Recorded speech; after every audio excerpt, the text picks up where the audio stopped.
جو سردار ہے، جو بادشاہ ہے شمون یہودی، اس نے ایک قانون بنایا کہ شادی کسی کی بھی ہوگی، دلہن پہلے 15 دن بادشاہ کے پاس گزارے گی، اس کے بعد وہ اپنے گھر جائے گی۔ پورے شہر کے لوگ صدیوں سے پریشان ہیں کہ یہ کیسا حکم ہے، ہماری عزت کو روندا جا رہا ہے، لیکن کیونکہ اس دور میں وہ اپنے علاوہ کسی کو انسان نہیں سمجھتے، اس لیے کوئی اس کی آگے حکومت نہیں کر سکتا ہے۔ یہ یاد رکھیے، جو میں باتیں بتا رہا ہوں یہ محمد صلی اللہ علیہ وسلم سے آنے سے پہلے کی بات ہے۔ اب مکے میں بچوں کو دفن کیا جا رہا ہے زندہ، مدینہ منورہ جس کا پرانا نام یثرب ہے، وہاں پر عورتوں کی عزت نیلام ہو رہی ہے۔ وہاں سے 1000 کلومیٹر اور آگے چلے جائیں، ایک شہر ہے، ایک دیش ہے جس کو کیسر و کسرا بولتے ہیں آج کے دور میں، جس کو ایران عراق کہتے ہیں۔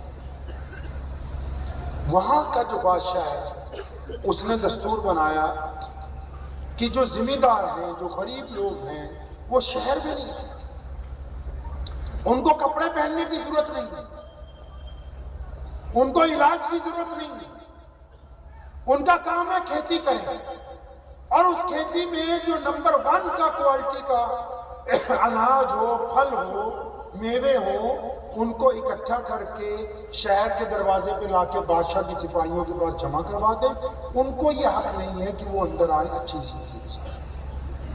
لوگ صدیوں سے پریشان ہیں کہ ہم بھی چاہتے ہیں کہ گھروں میں رہیں، ہم بھی چاہتے ہیں کہ ہماری چھت ہو، ہم بھی چاہتے ہیں کہ ہماری بہنیں بیٹیاں اچھا لباس پہنیں، لیکن نہیں، بادشاہ نے ایک رول بنا دیا کہ بس جو طاقتور لوگ ہیں بس وہی رہیں گے۔ پھر یاد رکھیے، یہ وہ وقت ہے جب محمد صلی اللہ علیہ وسلم ابھی آئے نہیں۔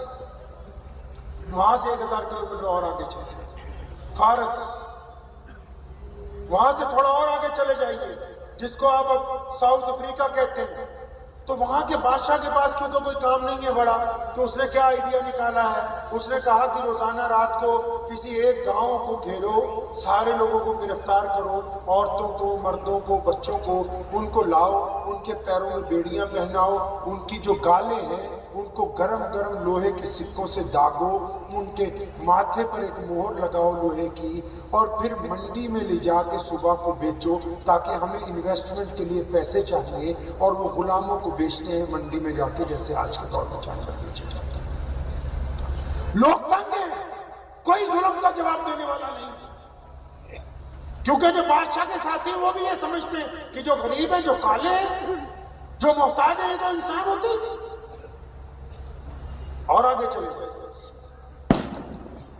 جس کو چائنا بولتے ہیں آپ، وہاں کے حکمرانوں نے دستور بنایا کہ جو شہزادے شہزادیاں وہ تو سڑک پر چل سکتے ہیں، غریب آدمی اس کے اوپر نہیں چلے گا، وہ پگڈنڈی سے نیچے اتر کے چلے گا۔ جو شہزادے شہزادیاں ہیں وہ تو اچھا کھا پی سکتے ہیں، غریب آدمی ان کے مقابلے میں لباس نہیں پہنے گا۔ اس سے تھوڑا اور آگے چلے جائیے، تتاری جن کو منگول کہتے ہیں، انہوں نے ایک رواج بنایا کہ دنیا کو یہ بتانا ہے کہ ہم طاقتور ہیں، تو انہوں نے کہا کہ لوگوں کو پکڑ کے لایا کرو، ان کی گردن اتارا کرو، شہر کے باہر منڈیوں کا ایک مینار بنایا کرو، گردنوں کا مینار۔ کیوں بنانا ہے بھائی؟ ارے بھائی، تاکہ کوئی ہمارے شہر میں بڑا آدمی آئے تو اس کو ہماری طاقت کا اندازہ ہو۔ یہ نبی علیہ السلام کے آنے سے پہلے کی بات ہے، جب محمد رسول اللہ صلی اللہ علیہ وسلم آئے تھے، ابھی پیدا ہوئے، اس دور میں دنیا ایسی تھی۔ تھوڑا اور آگے چلے جائیے، اندلس جس کو اب اسپین کہتے ہیں، انگلش میں فلمیں بنی ہوئی ہیں، دیکھیے، گرچہ وہ غیر مسلموں نے بنائی اور رسول اللہ کا نام نہیں لیتے اس میں یہ بات بتائی جاتی ہے آج بھی کہ اس دور کا مزدور اگر عدالت میں گیا اور اس نے جا کے درخواست دی کہ میرا بچہ بھوک سے مر گیا، میرے مالک نے مجھے کھانا نہیں دیا، تو میرے مالک کے خلاف کارروائی کرو، تو اس دور کی عدالتوں نے آج سے 1500 سال پہلے اس مزدور کو کہا کیونکہ تمہاری نسل ان کے ساتھ کی نہیں ہے، تم انسانوں کے زمرے میں نہیں آتے، تم ان کے خلاف درخواست نہیں دے سکتے، تم ان کے خلاف درخواست نہیں دے سکتے۔ اور آگے چلے جائیے، جس کو نئی دنیا امریکہ کہتے ہیں، اسلام آنے سے پہلے، محمد رسول اللہ کے آنے سے پہلے 98% لوگوں کو یہ حق حاصل نہیں ہے کہ وہ عام انسانوں کی طرح زندگی گزارے۔ آپ نے کیا سمجھا کہ صرف جنگ لڑ کے پوری دنیا میں اسلام پہنچ گیا؟ اگر صرف جنگ لڑ کے پہنچا ہوتا تو جنگ کے خاتمے کے بعد اسلام واپس مدینے نہ چلا جاتا؟ میرے محمد رسول اللہ صلی اللہ علیہ وسلم دنیا میں آئے، پیارے محمد علیہ السلام نے جو اپنے دین کی بنیاد رکھی تو لوگوں کو دو باتیں سب سے پہلے سمجھائیں۔ سنو اب تبدیلی کیسے آئی ہے، کیسے آئی ہے تبدیلی۔ محمد رسول اللہ صلی اللہ علیہ وسلم جب تشریف لائے تو پیارے پیغمبر علیہ السلام نے صحابہ کو کہا کہ میں دین فطرت لے کے آیا ہوں، فطرت کا مذہب لے کے آیا ہوں۔ فطرت کہتے ہیں خون کی عادتوں کو، فطرت کہتے ہیں زمین کی عادتوں کو۔ آپ اس زمین کو خالی چھوڑ دیں، 5-10 سال بارش پڑتی رہے گی، اس کے اندر جو بھی جنگل ہوگا وہ نکل کے اوپر آ جائے گا باہر۔ آپ اس زمین پر پیڑ لگا دیں کسی چیز کا، وہ اسی چیز کا پھل دینے لگے گا۔ تو یہی تو ہماری فطرت ہے۔ خون کیا کہتا ہے آپ کا؟ آپ کا خون کیا کہتا ہے؟ کہ میرے جیسا کوئی دوسرا ہے نہیں۔ آپ کا خون کیا کہتا ہے؟ کہ میرا بیٹا صرف میرا ہی کہنا مانے۔ آپ کا خون کیا کہتا ہے؟ کہ میری بیوی میرے علاوہ کسی اور کی طرف نہ دیکھے۔ آپ کی بیوی کا خون کیا کہتا ہے رگوں میں؟ کہ میں اپنے مقابلے میں کسی اور کو اپنے شوہر کے ساتھ شریک نہیں کر سکتی۔ شراکت داری، یہ لفظ شرک جو ہے یہیں سے بنا دین فطرت کا۔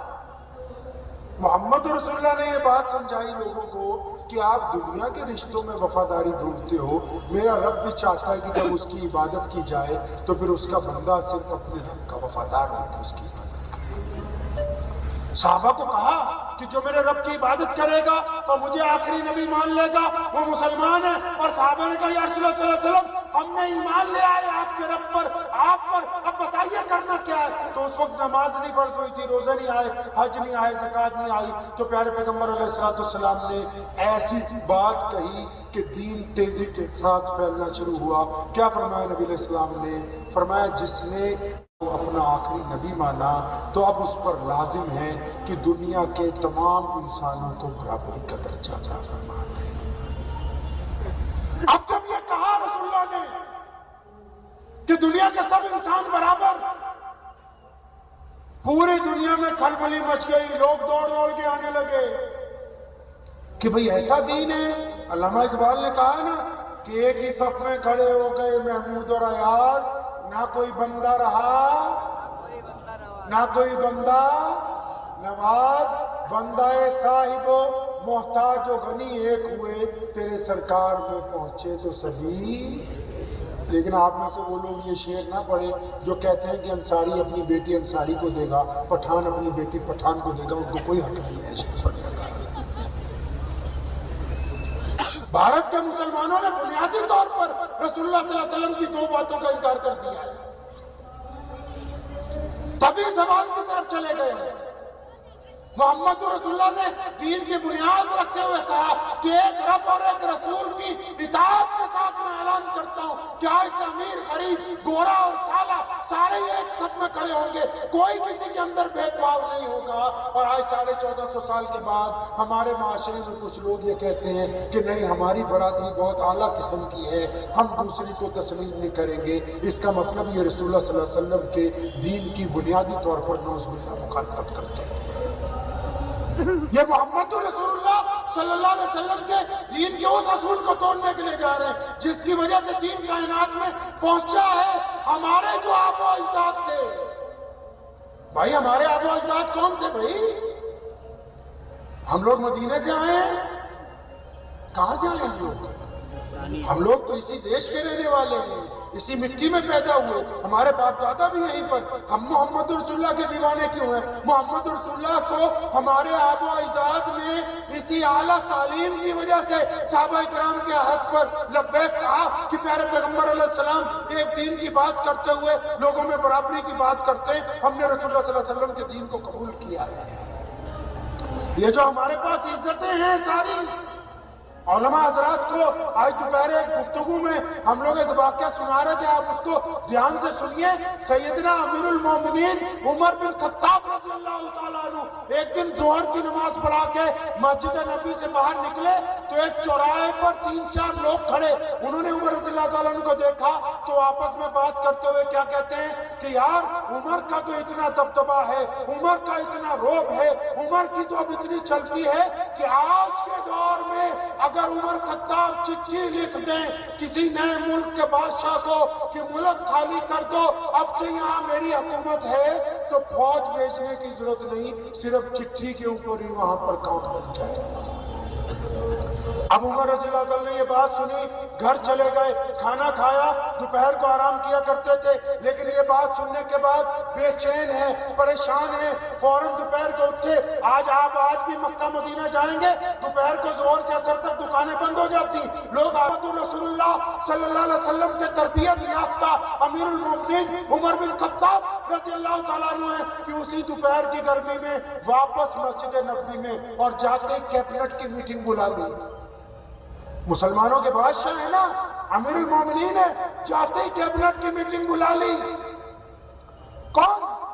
سارے صحابہ جو عشرہ مبشرہ میں ہیں، سارے جید صحابہ، سب کو بلا لیا۔ اب سب لوگ پریشان بھی ہو گئے بھی اتنی سخت گرمی میں، اتنی دوپہر میں عمر خطاب نے کیوں بلایا؟ کچھ لوگ سمجھے کہ کسی ملک میں کسی مسلم فوج پر حملہ ہو گیا، کچھ یہ سمجھے کہ کسی گورنر کو اتارنا ہے، کچھ یہ سمجھے کہ کوئی نیا گورنر لگانا ہے، کچھ سمجھے بیت المال میں کوئی خاص چیز آ گئی وہ ہمیں دکھانی ہے، جو ان کی عادتیں تھیں کہ روزانہ میٹنگ کرتے تھے۔ اب سب لوگ دوپہر کو آ گئے تو عمر رضی اللہ تعالیٰ عنہ ممبر پر کھڑے ہوئے ہیں۔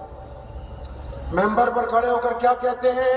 فرماتے ہیں کہ اے میرے دوستو، اے محمد رسول اللہ کے صحابیوں، میں جب 10 سال کا تھا تو ہمارے گھر میں کئی بار اناج نہیں ہوتا تھا، قحط کے جب دن ہوتے تھے تو میری ماں مجھ کو میری خالہ میری موسی کے گھر میں بھیج دیتی تھی، چند میل کے فاصلے پر ان کے باغات تھے کہ وہاں رہ لو۔ فرماتے ہیں کہ جب میں اپنی موسی کے گھر جاتا تھا تو میری موسی کا خاوند مجھے دور سے دیکھ کے کہتا تھا، ارے وہ بھکڑ آ گئے، ان کے گھر میں کھانے کو کچھ نہیں، اس کی ماں نے بھیج دیا اس کو یہاں۔ اب جب انہوں نے یہ بات کہی تو جید صحابہ سیدنا ابو ذر غفاری رضی اللہ تعالیٰ عنہ فقراء صحابہ میں سے، اور تمام لوگ امیر الامت سیدنا ابو عبیدہ بن جراح رضی اللہ تعالیٰ عنہ، وہ لوگ جن کی تمام صحابہ کھڑے ہو کے تعظیم کرتے ہیں، انہوں نے کہا عمر کیسی باتیں کرتا ہے اتنی دوپہر میں؟ ہمیں پتا ہے کہ یار تو جب اپنی موسی کے گھر جاتا تھا بچپن میں تیرے ساتھ ایسا قصہ ہوا، یہ تو بات یار ہمیں پتا ہے، بہت دفعہ ہم لوگ ڈسکس کر چکے ہیں۔ ابھی ان کا یہ سوال سنا، عمر فاروق نے پھر تقریر شروع کر دی اور فرمایا جب میں کچھ لڑکپن میں جوانی میں پہنچا، میرے ابا نے ایک دن مجھے کہا عمر یہ 5-10 اونٹ لائن میں لگاؤ، بیپاری آ رہے ہیں، ان کو دکھانا ہے۔ فرمایا میں نے ایک اونٹ کھڑا کیا، دوسرا کھڑا کیا، تیسرا کھڑا کیا، جب چوتھا اونٹ کھڑا کیا پہلے والا کھسک گیا، میں اس کو ٹھیک کرنے کے لیے گیا، ادھر سے تیسرا کھسک گیا، تیسرے کو لگایا، 5واں کھسک گیا۔ کہتے میرے ابا دور کھڑے مجھے دیکھ رہے تھے، جب میں سب اونٹوں کو لائن میں نہیں کھڑا کر سکا تو میرے ابا آئے، انہوں نے میری گردن پر ایک چپت ماری زور سے،